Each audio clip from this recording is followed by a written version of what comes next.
Hello, my dear students. Myself Puspendra Bharadwaj, Assistant Professor, Department of Education, Jyoti Vidyapeeth women's university Jaipur. Pedagogy of economics में आज हम पढ़ने वाले हैं critical thinking.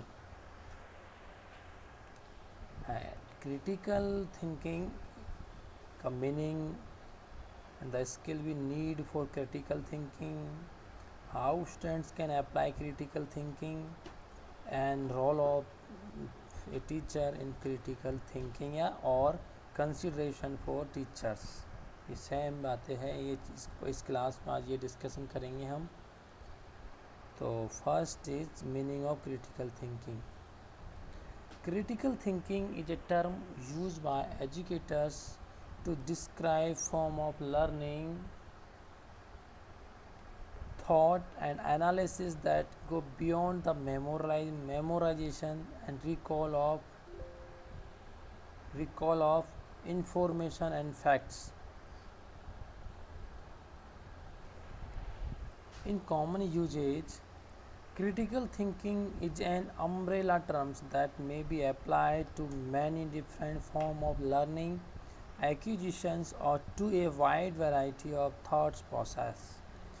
In its most basic expression, critical thinking occurs when students are analyzing, evaluating, interpreting, or synthesizing information and applying creative thoughts to form an argument, solve a problem, or reach a conclusion. Critical thinking क्या एक कह सकते हैं कि इस आपस में बच्चे आपस में कोई प्रॉब्लम का सॉल्यूशन करने के लिए बच्चों के कोई भी इनकी इंफॉर्मेशन फैक्ट्स के बेस पर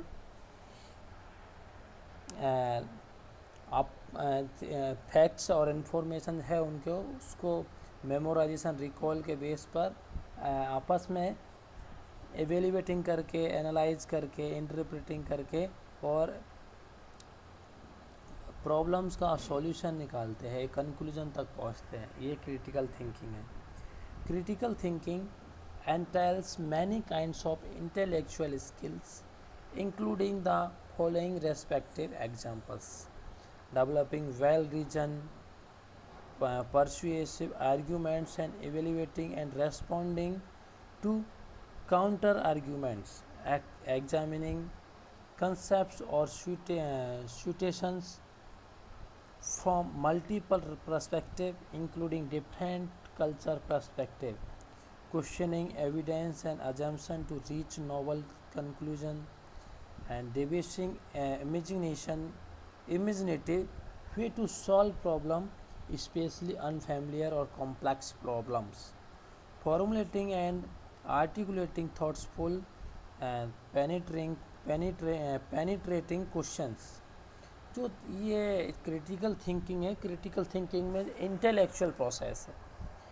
इंटेलेक्चुअल प्रोसेस मीन इसमें पहले डेटा और इन्फॉर्मेशन का कलेक्शन किया जाएगा, गैदरिंग की जाएगी, देन उनका एनालाइज करके इंटेलेक्चुअल के थ्रू उनका एनालाइज करके एवेल्युएट करके प्रॉब्लम के कंक्लूजन निकाला जाता है। ऐसे ही क्रिटिकल थिंकिंग कहते हैं, चाहे वो कोई भी प्रॉब्लम बेस हो। इंटेलेक्चुअल प्रॉब्लम वो प्रोसेस है ये। The skills we need for critical thinking, हमें कौन कौन सी स्किल्स की ज़रूरत पड़ेगी क्रिटिकल थिंकिंग के थ्रू कोई भी प्रॉब्लम का सॉल्यूशन निकालने या कंक्लूजन निकालने के लिए। The skill that we need in order to be able to the think critically are varied and include observation, analysis, interpretation, reflection, evaluation, inference, explanation, problem solving and decision making। ये सारी skills की हमें ज़रूरत पड़ती है।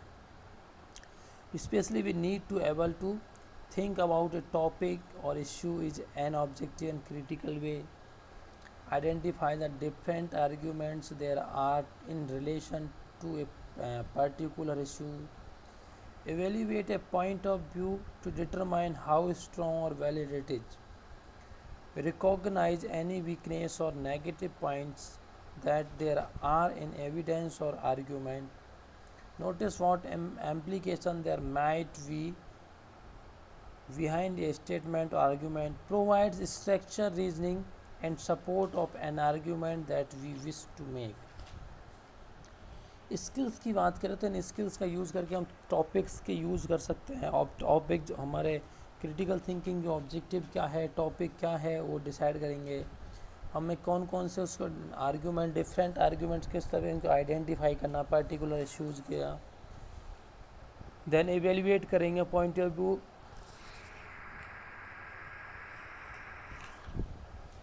Then recognise करेंगे कोई भी चीज़ें. देन इम्प्लीकेशन करेंगे अपन आर्ग्यूमेंट्स के ऊपर, स्टेटमेंट्स के ऊपर. ये सारी हमें स्किल्स की ज़रूरत पड़ती है क्रिटिकल थिंकिंग के लिए. Next topic is how students can apply critical thinking. जो क्विक रिसर्च में show your different way to do but there are elements in common. देखो कैसे स्टूडेंट्स अपन क्रिटिकल थिंकिंग को अप्लाई कर सकते हैं. First is identify the questions that is what you would like to know. Questions को identify करो कि क्या जानना है हमें इस क्वेश्चंस के थ्रू, इसके जो टॉपिक चूज़ किया उसके थ्रू. डू रिसर्च ऑन इट, उसके ऊपर रिसर्च करो. It is important that student use reliable source of information.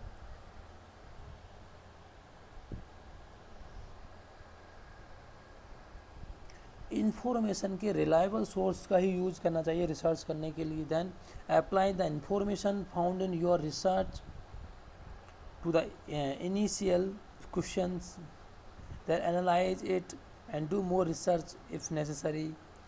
Draw conclusion, make decision proprietaries, then take action and create a step to make your decision applicable to the initial questions. जो question हम decide किया है उसके ऊपर finally जाके सब कुछ करके रिसर्च पहले आइडेंटिफाई करेंगे क्वेश्चन को, देन रिसर्च करेंगे, देन अप्लाई करेंगे उस इंफॉर्मेशन को, एनालाइज करेंगे, कंक्लूजन निकालेंगे, देन उस पे ऊपर एक्शन लेंगे.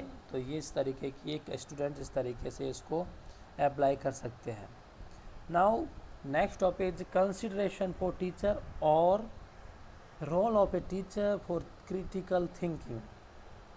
These suggestions may be used with students as different age. What we also must remember our role as a teachers and the things we should do to research the end goal, which is to make them think. In that regard, there are some things we should consider. First role देखो teacher की क्या है. Start clear early. Start early. It's important to tailor the activity for the children's age, but it is possible to have them use their brain as early as possible. Start करो, starting जल्दी start कीजिए. Do not answer their questions right away. Teacher want to help students by giving them the answer so them they can move on with the task. What if the main goal of make them think? You may want to give them time to find the answer on their own. Students का कोई भी question है उससे regarding, तो उसको quick answer मत दीजिए. उसका स्टूडेंट्स को अपना ब्रेन यूज़ करने दीजिए, टाइम भी लेने दीजिए उस क्वेश्चन के ऊपर, देन उसके बाद आंसर देना चाहिए अगर बच्चों पर नहीं आ रहा है तो. Next is ask and encourage open ended question. बच्चों से ओपन एंडेड क्वेश्चन पूछना चाहिए जिसका ब्रॉड आंसर दिया जा सकता है. कुछ भी उसमें अच्छी बातें जोड़ सकती, लिमिटेड वर्ड्स में आंसर ना हो, इसी तरीके से. और बच्चों को भी एनकरेज करना चाहिए कि ऐसे क्वेश्चंस पूछे वो. Next is help students develop their own ideas. Students को उनके खुद के कोई भी प्रॉब्लम्स है और कोई भी टॉपिक है उसके ऊपर खुद की जो आइडियाज़ है, आइडियोलॉजी को डेवलप करने के लिए डेवलप करने में हेल्प करनी चाहिए एक टीचर को. क्वेश्चंस वगैरह है बच्चों के, तो वो बच्चों को ही उसके आंसर देने दीजिए. बाकी वो कुछ नहीं कर सकते और हमें कुछ नहीं करना, बस हमें देखना है कि बच्चों राइट वे में जा रहे हैं कि नहीं जा रहे हैं बस. और We should not expect them to develop critical thinking skill overnight without any support. Help them with their task to providing scaffolding techniques strategy to help them move progressively to our बच्चों के जो ideas है उनको generate बच्चे खुद करें, इसके लिए थोड़ी हेल्प प्रोवाइड करवानी चाहिए, पूरी हेल्प नहीं करनी चाहिए. Next is encourage to student to think in new ways. बच्चों को एनकरेज करना चाहिए कि वो नए वे में समझे, पहले जैसे है रटा रटाया जो चीज़ें हैं उनको वापस उन्हीं को रिपीट ना करें, कुछ नया सोचे, और नया सोचे को और उसको कुछ नया सोचा है तो उसको इम्प्लीमेंटेशन भी करें. Next is encourage understanding and respect. One of the consequence of exercising critical thinking is the development of intellectual empathy, which is the capacity to put oneself in someone else's place and understand their thoughts and feelings. By doing so, students are more likely to become fair-minded, ethical thinker. In that context, the notions of respect may be developed more naturally. बच्चों में respect की जो understanding जो उसको encourage करना चाहिए. Next is it is not just about science and facts. बच्चों को ये क्या केवल साइंस नहीं है और फैक्ट्स की.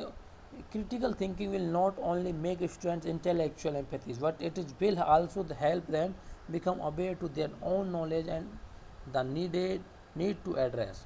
ये केवल साइंस ही नहीं है, केवल फैक्ट ही नहीं है, बच्चों की खुद की नीड्स को भी वो समझ सके, खुद की नीड्स का भी उनको नॉलेज हो, इस तरीके इनका डेवलप करने में भी ये क्रिटिकल थिंकिंग हेल्प करती है. It is not just about science and fact. Okay, तो बच्चों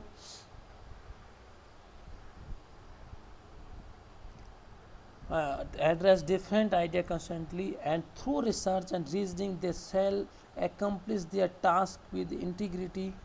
So why not apply their skill to discuss issues from other subjects such as math, literature, economics, history, sociology, for even more issues, for examples. Okay, तो ये आज हमने critical thinking का meaning, उसको बच्चे कैसे समझ सकते हैं, वो टीचर का क्या रोल है, वो क्रिटिकल थिंकिंग में बच्चे how students can apply critical thinking को अप्लाई कर सकते हैं, और कौन कौन सी स्किल्स की ज़रूरत पड़ती है, सबके ऊपर डिस्कस किया. नेक्स्ट क्लास में नेक्स्ट टॉपिक साथ मिलेंगे बच्चों. Thank you.